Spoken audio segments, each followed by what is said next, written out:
Facts 1. In this situation, many applications were heard at the same time. In the case of Kihoto Hollohan v. Zachillhu and Others 1, and the validity of the 10th schedule established by the Constitution, 52nd Amendment Act, 1985, was questioned. The Constitution, 52nd Amendment Act replaced 4 articles of the Constitution with the 10th schedule, namely 101(3)(a), 102(2), 193(a)(3). In a 3.2 decision, the Supreme Court confirmed the anti-defection law's constitutionality. The majority was made up of Justices M.N. Venkatacharya, K.J. Reddy, and S.C. Agrawal, while the minority was made up of Justices L.M. Sharma and J.S. Verma IV. At the same time, the Supreme Court determined that the Speaker's orders under the legislation prohibiting an MLA from serving due to defection are subject to judicial review. Issues 1. Is it true that the Speaker should have such broad powers only if there is always a reasonable chance of prejudice? Are the modifications to the 52nd Amendment constitutionally valid, whether or not judicial review is available before a decision is made by the Speaker Chairman? Does judicial review apply to the rules outlined in the 10th schedule?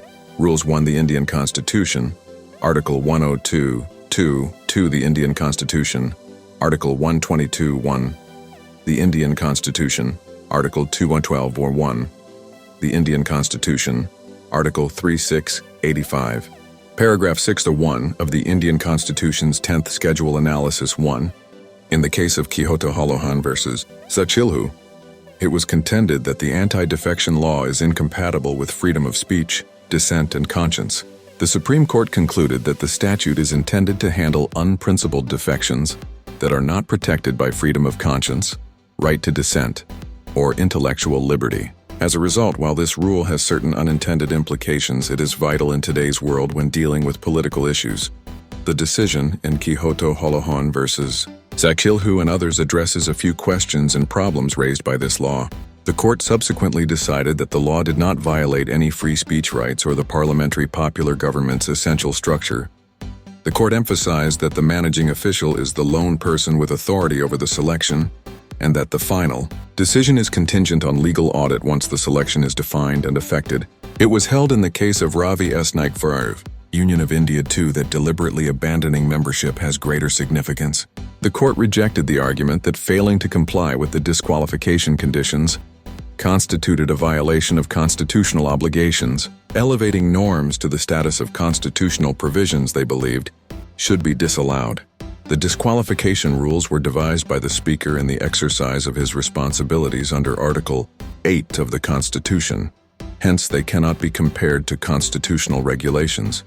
A critical analysis of the decision. The purpose of this case comment I have to make is to reflect the viewpoint expressed by the Supreme Court judges in this case. As a law student, I have to advise that Article 105(2), which deals with the privileges granted to members of Parliament, isn't absolute in nature, as was also stated in the National Commission for Constitutional Review's report in 2002, which recommended that Article 105(2) be revised. Second, notwithstanding the immunity granted to a member of the House, political desertion for the sake of power and money allurement is suggestive of corrupt activity. Analyzing the parties' arguments. Critically, the difference between defection and split in the 10th schedule was so thin and artificial that the differences on which the distinction was based were devoid of logic. According to lawyers for petitioners, upholding the counsel's argument, the court explained that the rule for exemption of split is justified in terms of the maximum amount as bodimie. Third members at the same time cannot be driven by dishonest intentions, citing H.M. Sirvai's opinion. Normally, governments aren't toppled by a small number of defections, but by an outsized number of members of a celebration leaving it, or going over to the party to which they have been opposed. Another key point raised by the petitioners is that the finality clause in paragraph 6 of the 10th schedule limits the court's jurisdiction, making the Speaker immune from judicial review. The majority in this case found that the tribunal is the Speaker, chairman under paragraph 6(1) of the 10th schedule, and that the finality clause does not obliterate but rather limits the court's authority under Arts 136, 226, and 2272, ratio decidendi. The essential creation of the finality clause offered a method for the majority to reach a decision